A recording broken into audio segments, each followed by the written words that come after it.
If you're in your late 50s or early 60s and you've been saving for retirement for most of your working career, at some point the question becomes very simple. Is this enough?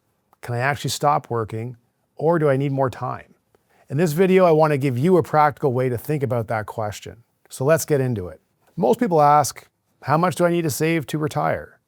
But that is not the best place to start. A better set of questions is, how much is your life actually going to cost in retirement? Where will that income come from? And the big question is, how long does it need to last? When you answer those properly, retirement readiness becomes much more clear. When you skip them and compare your savings to some round number you heard from a friend or online, you're just guessing.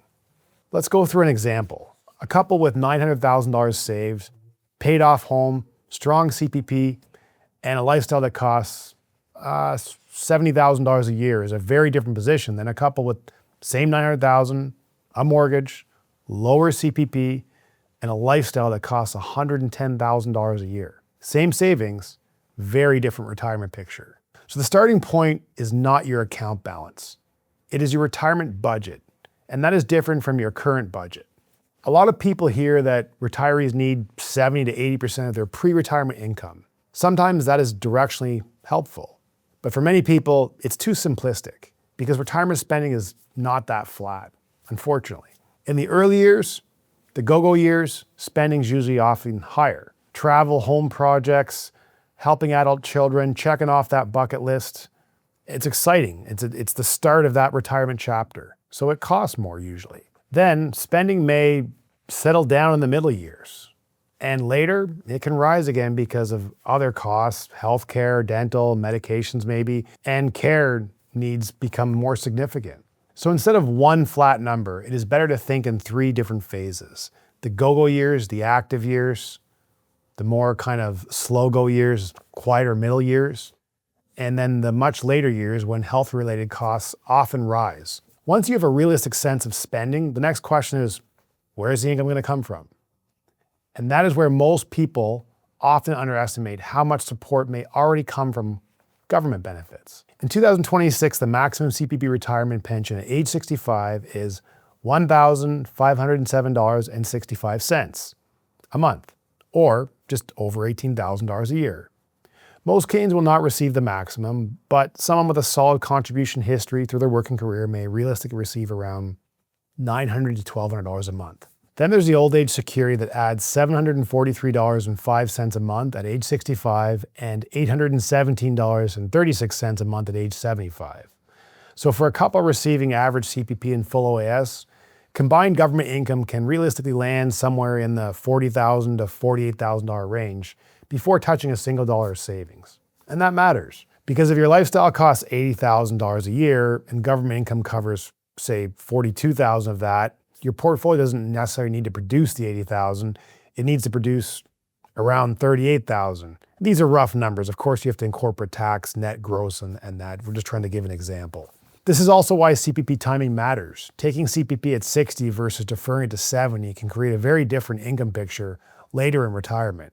For many retirees, using portfolio assets earlier and allowing CPP to grow can create a stronger base of guaranteed inflation-indexed income later in life. Definitely does not mean that deferring is always the right move. There's many factors involved in this, such as things like break-even age and etc. But it does mean the timing decision matters. Now, if you want a more structured way to think through this for your own situation, we've put together a very valuable guide called the Canadian Retirement Tune-Up Guide. It walks through the key parts of retirement planning in Canada, including income, government benefits, taxes, and the stress tests many people actually never run. You can find it below. Now, let's talk about the 4% rule. In simple terms, it's a guideline that says a retiree may be able to withdraw 4% of their portfolio in the first year of retirement, then adjust that amount for inflation each year after, and still have a high probability of the portfolio lasting 30 years. Now go back to the income gap example. If your lifestyle costs $80,000 a year and CPP plus OAS cover $42,000, then your portfolio needs to generate about $38,000 a year, approximately. Taxes and stuff also have to be calculated in that as well. Using a 4% withdrawal rate, that implies investable assets of roughly $950,000. But there is an important caveat. If you retire earlier, especially in your later 50s, that timeline gets longer. If you retire at 58 and live to 92, that's 34 years of retirement. And that may call for a more conservative withdrawal rate, perhaps 3.5% instead of 4%. At 3.5%, that same $38,000 income gap would require just over $1.8 million in investable assets. That difference matters, and it's exactly why general rules of thumb should not be treated as personal answers. Now, this is where the calculation gets more personal. Because there are 5 key variables that can change the answer in a meaningful way, the first is healthcare costs. When you retire, your group benefits usually end.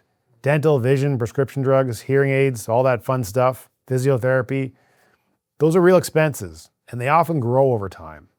The second is the OAS clawback. If your net income in retirement goes above $93,454 in 2026, you start losing OAS at a rate of 15 cents for every dollar above that threshold. For retirees with large registered accounts and multiple taxable income sources, that can have a meaningful impact on after-tax income. The third is RRIF withdrawals. At age 71, your RSP converts to a RRIF, and those mandatory withdrawals begin whether you need them or not. Those withdrawals get added to your other income and taxed at your marginal tax rate. That makes the year before 71 an important planning window. The fourth is your home. A paid-off home can lower your retirement expenses significantly, and it may also offer flexibility later through downsizing or other planning options. The fifth is flexibility. A retiree who can adjust their spending in weaker markets or adapt when circumstances change has a much more resilient plan than someone with no room to move at all. Flexibility is a real financial asset. So here's the practical test. Build the retirement projection using realistic assumptions, not just optimistic ones. Use a conservative return assumption. Factor in CPP and OAS based on when you actually plan to take them. Include taxes, include future healthcare costs, and run that plan to at least age 90, if not past that. If the portfolio is still in good shape at 90, under that kind of realistic scenario and pressure testing, you're probably in a good solid position. If it starts running low much earlier, tells you something important too. This is where people often make one or two mistakes. Either they keep working longer than they may need to because they never actually ran the numbers clearly. Actually, I want to touch on one thing here. I had an example of a couple that when I was dealing with them, this is years ago, that they in their head had to retire in 5 years. They never had a proper retirement income plan built. I went through and built this with them. And I remember sitting there with them, I remember the evening perfectly, and we were going through it, and they were absolutely shocked because based on the numbers, they could actually retire now, but they had in their head this misconception that it had to be 5 years. Well, what did they do? They took the action to move much quicker and retired actually within that year and are still retired and very happy today. That's why it's so important to make sure that you actually do run these numbers. Anyways, just wanted to give an example of that. So let's get back into it.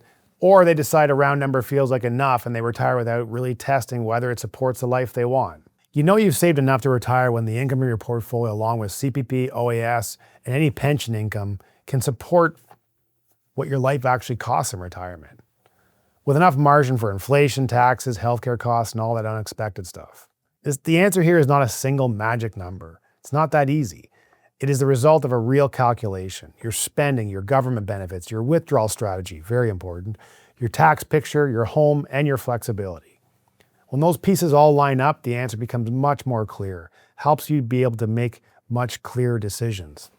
And clarity is what lets people make the retirement decision with confidence instead of anxiety. If you'd like a more structured way to think through your own retirement plan, please download the free guide, The Canadian Retirement Tune-Up, link below. We spent a lot of time designing this for people exactly in your situation. It is a fantastic guide.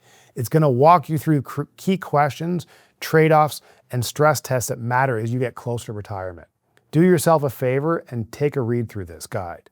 And if you want help applying that to your own situation, you can also use the Calendly link in the description to book a one-on-one conversation with our team. If this video was useful, please give it a like or share it with someone that's asking these questions right now. And subscribe for more retirement planning content for Canadians. I'm Kris Dureau with Green Private Wealth. Thanks for watching, and we'll see you in the next video.